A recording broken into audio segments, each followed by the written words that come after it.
Welcome to Tax Bites for Expats, the top tax tips you want to know as an expat. The podcast is here to help answer the common queries and concerns expats have when moving to or from Ireland. Complex taxes explained simply. We'll focus on the Irish and international tax issues to be aware of to ensure you save time, money, and stress. Avoid the hassle of dealing with your bank and transfer online, by app or over the phone with Currencies Direct today. Keep listening for an exclusive offer for Tax Bites for Expats listeners, and thanks to Currencies Direct for their support of this podcast.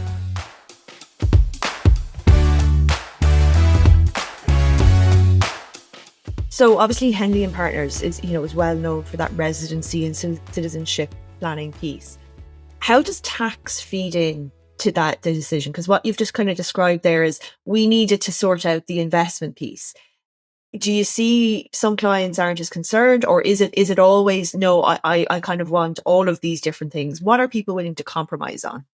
It's an interesting bit. That's why I started working with Henley and Partners, because I'd known them for years and been speaking to them, and occasionally they have clients of theirs that wanted some tax help. And then it was clear that a lot of their clients have got our clients have got tax questions.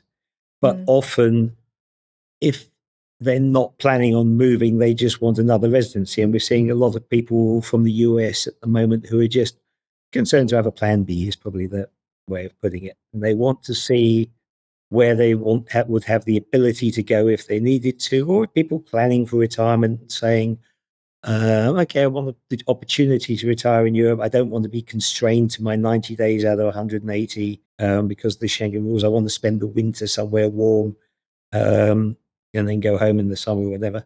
So everybody will have tax questions, but if they're actually not going to move, then there isn't a lot of tax work to be done. And probably half to 2/3 of the calls I'm on, we have a 15-minute conversation. I say, look, if you're not going to move, you're not going to become a tax resident. Here's the tax residency rules in those countries. So nothing needs to be done. But if you change your mind and in 5 or 6 years' time, when you do retire, you do want to actually go there, then you know my number, give me a call and we'll pick it up from there. And that's so valuable as well, because, managing residency rules across different jurisdictions is no mean feat. I mean, even between Ireland and the UK, we would have a lot of people who move back and forth, and it's entirely possible to accidentally trip over into residency in one or the other jurisdiction if you're not cognizant on an ongoing basis of what the rules are. A lot of value from even that conversation, even if there isn't an immediate tax exposure. And I think the challenge there was, of course, because before there was me on staff to do that, they'd say, okay, well, you need to find a tax advisor. Then you try and find a tax advisor in the country, and people didn't want to have 15-minute conversations saying there was no issue that they couldn't charge for. And so you end up using an awful lot of favours up. So that's why I sort of sit in the middle and then deal with that. And then if the person does have the issue, they go to that country. I mean, I think the UK is a great one. We've got the UK's foreign income and gains rules are now really good. And we've got a situation with Ireland at the moment, of course, where you've still got ordinary residents in your legislation. So you have to be gone for 3 years before you stop being fully taxable in Ireland. Correct, in most scenarios. And the UK foreign income and gains legislation only applies for 4 years. And so leaving Ireland to go to the UK or leaving the UK to go to Ireland can work really well. But if you get it wrong, you've got a 3-month period where you're not taxable in either country. You get it right, you've got a 15-month period where you're not taxable in either country. But of course, you've got to plan that a month or two out, because you've got the 280 days over 2 years requirement to where you stay resident of Ireland. So we're talking to a guy now. He's not sure whether he's going to leave in January 26, or actually we're just lining the ducks up in the row for him to leave in January 27 to do all these things over the course of the next 4 or 5 years. So it's you end up getting into very long-term planning, particularly if people are thinking about selling the business or retiring and liquidating their holdings. You then end up with a sort of lifestyle project that may have a 5-year lead time. And that's a totally new experience for me doing these things. You're sort of thinking, okay, well, once I've got sort of 20 of these on the board unraveling over the next 5 years, that's sort of almost full-time busy. I'm sort of, I've never pre-sold my own next year's work quite so effectively. Yeah. It's quite nice from my perspective as well, because also it means you know you're going to be dealing with the same people. You build relationships. Yeah. And that's assuming everything remains constant. Things change. We often say that to clients. That comes up quite frequently for us. And I suppose I don't love a 5-year time frame for tax planning, because to me, cross jurisdictionally, there's just too many variables that could change. So it is a risky thing to do. The 3-year time frame obviously is a bit more doable for most people, but you hit on a really good point, is that a lot of people, particularly when they come to us, there is, and I think this is something that kind of has emerged, particularly post COVID, this idea of, well, I just go somewhere for 6 months and I get all these tax advantages. Would you observe that as being rare or common in terms of outcomes? I think there's a perception, you've got a lot of people say, oh, I've set up a company here as though it's not tax. I go, yes, but if you're still living in the same country, you're managing and controlling that company from there. Corporate tax risk, permanent establishment, place of effective management. Yeah, there's, by saying I'm still continually amazed by the number of people who are shocked when I say that if you actually want to move to be taxed somewhere else, you've actually got to move there. They're like, oh, but people are just, I said, maybe that might be what you read, but it works right up until the point when it gets audited. But I think with a lot of the Plan B residency permits and stuff, one of my classic, typical things I say is that you might not, you might have applied for Portuguese residency because that gives you a route to an EU passport, which for if you're a US national and you've got kids that are still dependents, then graduating with an EU passport gives them the opportunity to start their career in 27 countries. And, that's probably the most precious thing you can give your kids if you haven't, if you're not lucky enough to be born with them. And then, so people do that. Say, well, say I need to leave the country in a hurry if things get worse. I'm not specifying any country now specifically, but for the, to be absolutely clear. But if you are from a country where things may be getting difficult and you've got a Plan B residency permit, they say, well, Portugal might still have a high tax rate. So yes, but you've got the right to go to Portugal. Also, phone us from the car on the way to the airport or the helicopter out the country, and then just let us know, okay, well, I'm on my way to Portugal because I've got the residency permit. Now let's look at where I need to move to after that when the dust has settled to then continue my tax planning journey. So, these things aren't a single step sometimes. I've seen people with applying for 2 or 3 different residencies and citizenships at the same time to give themselves options, or because they need to have extensive business travel. These things, I think once you're worth a certain number of squillions or zillions, it's just prudent to have. And also, most of these things can be got just from locating your existing wealth, like that example with the guy who just changed which euro-denominated bonds he had and managed to get a residency permit. Then, why wouldn't you do that? It's an easy thing to do. Yeah, but I think sort of playing up the sort of upcoming zombie apocalypse doesn't really help anybody, because probably won't be one, but we never know. But I think people are scared, and having the option never does anybody any harm. It doesn't. And I think, just kind of, I suppose, in terms of what we see is, particularly at the moment, we see a lot of US citizens, considering what their options might look like. From your perspective, and I ask you this through the lens of, your UK experience, what are the issues that an American non-domiciled person might consider in advance of a move to the UK, particularly in light of the abolition of the remittance basis of tax in recent UK budgets? Well, Americans have the privilege of lifetime membership of the Internal Revenue Services, as I always tell them, which means they can't save much tax by leaving the US anyway. But that, in some ways, that gives them more freedom, because then they're not looking at places where, for the rest of us, an effective tax rate of 25% or 20% or 15% is going to make a material difference on where you end up. Once you get below the US rate, driving it any lower doesn't. It just affects where the tax gets paid. So it might actually be that it gives you more opportunities, because you're just looking at, as long as the rate is broadly similar to the US rate, particularly when you look at countries that tax dividends and capital gains at a lower rate, Italy, Spain, Portugal, 26, 28, up to and 28, then that's lower than you might pay in the US for dividends and capital gains. So therefore, suddenly that becomes, you've got the freedom to choose between them. Okay, long-term capital gains may be lower in the US. And so getting a 0% tax rate in the UAE may not matter so much. But the UK, foreign income and gains rules means that for the first 4 years now, if you're moving from the US, then it's a very, very attractive location. The UK has got a long, noble history where governments in exile go to hang out while the situation calms or changes. That's been going back for centuries, whether it's General de Gaulle or during the Second World War, or who knows, many other examples. So the UK can, be a key part of that. Unfortunately, there's no simple immigration route. Now the investment visa has been closed. I mean, you can get different types of immigration status, but they're quite difficult to obtain. They have high minimum requirements for talented people, whatever that definition is. Giving the opportunity for people to just invest money and be able to live there. Many countries do that now. The UK abolished that a few years back. And so, there's probably a few thousand people that will be happy to invest a few million there. I think sometimes you're sitting there looking at, how far would 5 or 10 billion go towards closing the government's black hole? Probably not too far. Or maybe if enough people did it. Well, I mean, but actually, it will probably make all the difference. It will probably make enough of the difference in the world, because you look at how Portugal, the number of people getting Portuguese residency, the amount they're having to invest.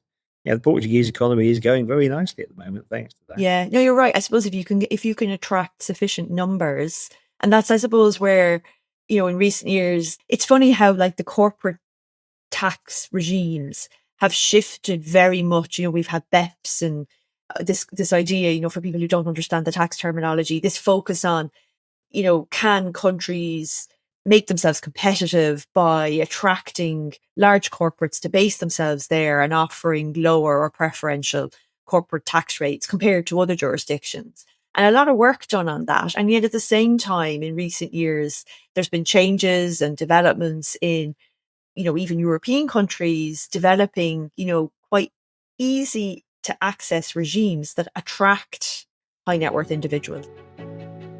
And now a quick word on our episode sponsor, Currencies Direct.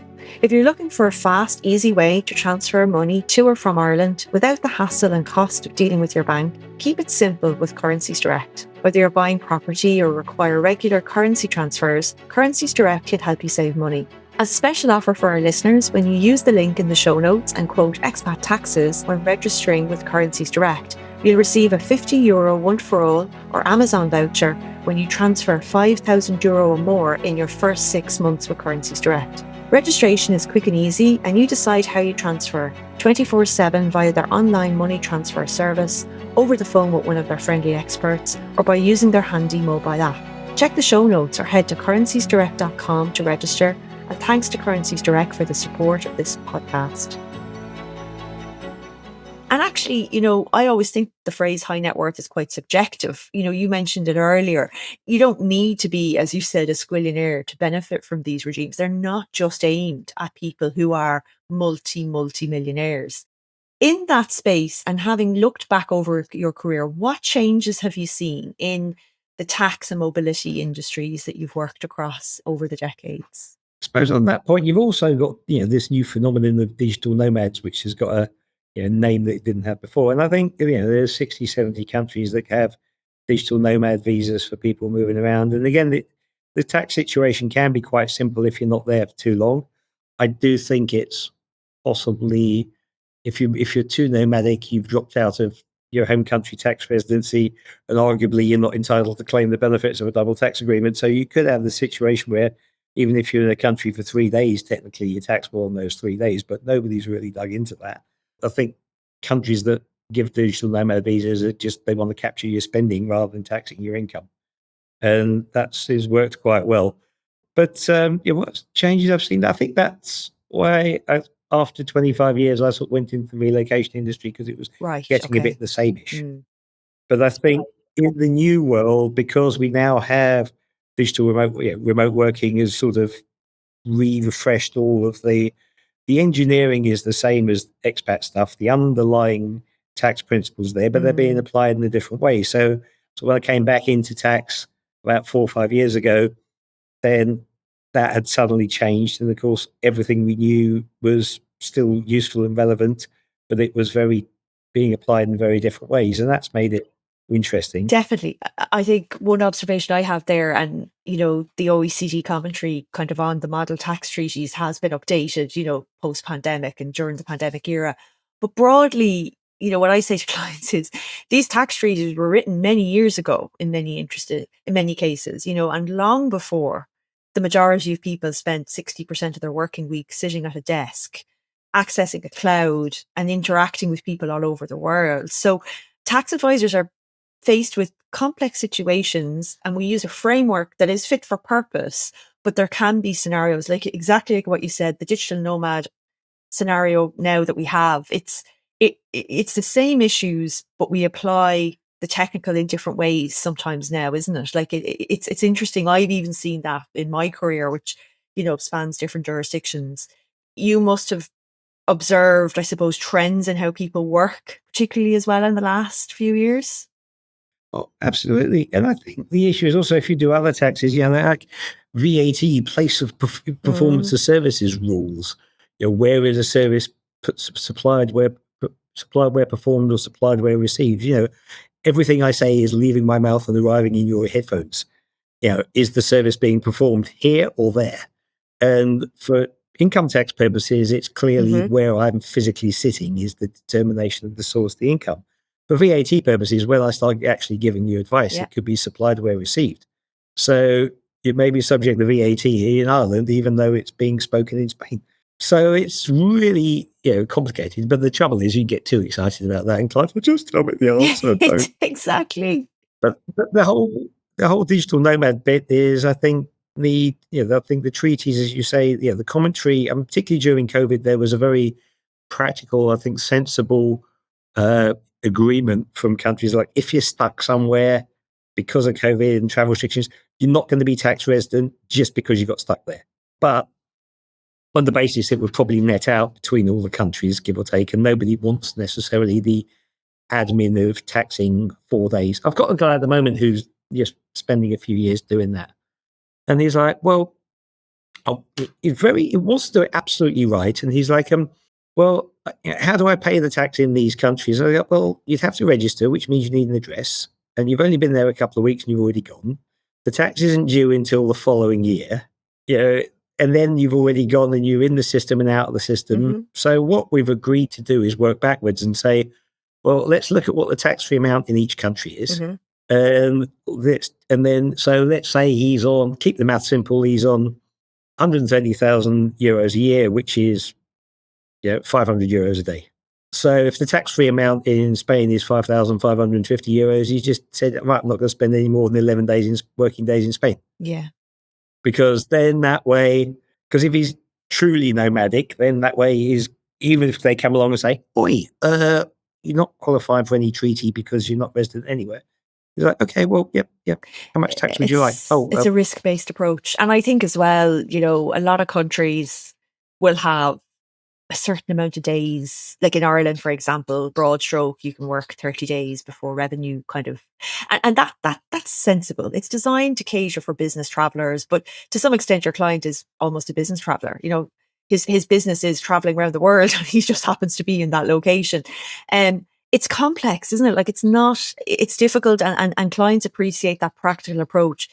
The difficulty as well is, I think, particularly if people are really hopping between jurisdictions, the observation I have is people don't tend to do that forever. They might do it for a year, but it's actually quite hard to live out of a suitcase indefinitely. And that's why working with somebody who understands the nuances is so helpful.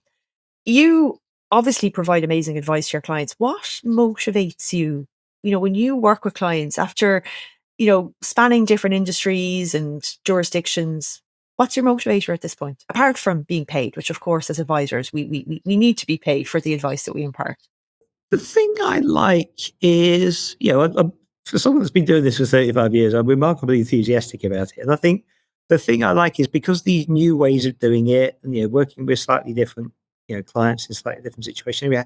I've spent a lot of my time working with the corporates. And you've got 50 assignees in a working for a big company. Suddenly now you're working with individuals, one-offs.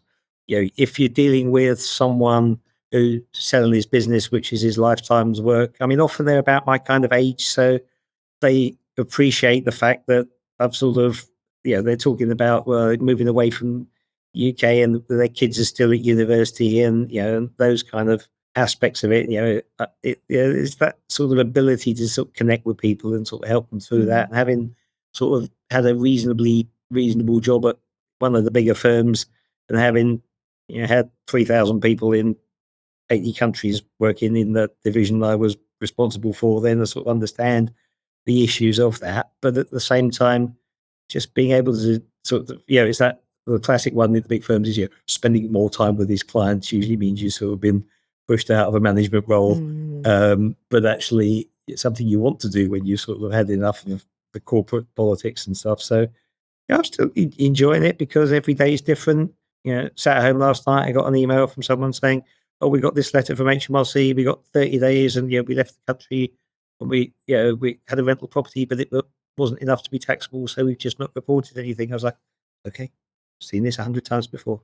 Do the calculations tomorrow. The 30 days is just to get back to them and tell them when you're going to be replying. You don't have to have it all wrapped up in 30 days. So the fact it's taking you 11 days to tell me we've got this." Yeah, and I think the fact there isn't a lot I haven't seen to some extent or other, which does mean that and I'm not I'm sort of relatively unflappable. Which when someone's having a crisis, that's good. Sometimes they want to see that you're taking it seriously. I said, "Okay, I know this is really serious, so we're going to get onto it first thing in the morning," because they want to see that you understood that it's panicking them and distressing them. That's the other side of this, And it's the people business, isn't it? because, we focus here on opportunity and planning and where are you going to go. There's another side to this. It's the letter in the post. It's the unexpected bill. It's the lying awake at night thinking, okay, we've made a decision. We're going to do this, but what's it going to cost? That is 100% part of it as well. And I think it's just as important to be pragmatic, realistic and calm with somebody. We all want our advisors to be calm, to be calming, because that's why we go to them. We want the professional. Type of people that come into our profession, though, some of them just love the tax legislation. Yes. We've all worked with sort of people that are absolutely wonderful and we couldn't manage without them, but you wouldn't let them near clients because they'd scare the clients off. And I think, I always said there's the balance between the technical bit, the sort of business development and the relationship bit, and also operating, you're running your own team and having the people working for you. So the internal, the external, and the technical. And I think that's where, I've always liked the balance of those three. In each of those areas, I've always worked with people that are better than me technically, better than me with clients, and better, because some guys could sell anything. And some people that sort of just a bit better, bosses or whatever have that. But I think the combination of all those sort of works for me because I'm not too terrible at any of those things. So that sort of sometimes where I was in the bigger firm, people say, "But why is he so successful? Because what's he, he's not obviously fantastic at anything." It was only about 18 months after I left, I realized what I was doing. It was quite funny. I used to have a boss who said, "I see all these other people at your level jetting around the world solving problems, and you're just sort of hopping over to small countries where there's no real problems." We go, "Oh, that's because they've told me there might be a problem if we don't fix it, if we don't nip it in the bud." Yeah. But by being connected with the people and just being generally sociable and just sort of, people come to you with a small problem because they're not scared of you, and then it never becomes a big problem. And as I say, 18 months after I left, there were all these big problems because there was no one preventing them when they were small problems. It's quite funny. It's to stay on top of that is so important in tax. Definitely. Peter, brings me to, I suppose, the part where we kind of ask people to get in contact with you if they have questions. Our listeners may not know that we've launched expattaxes.co.uk.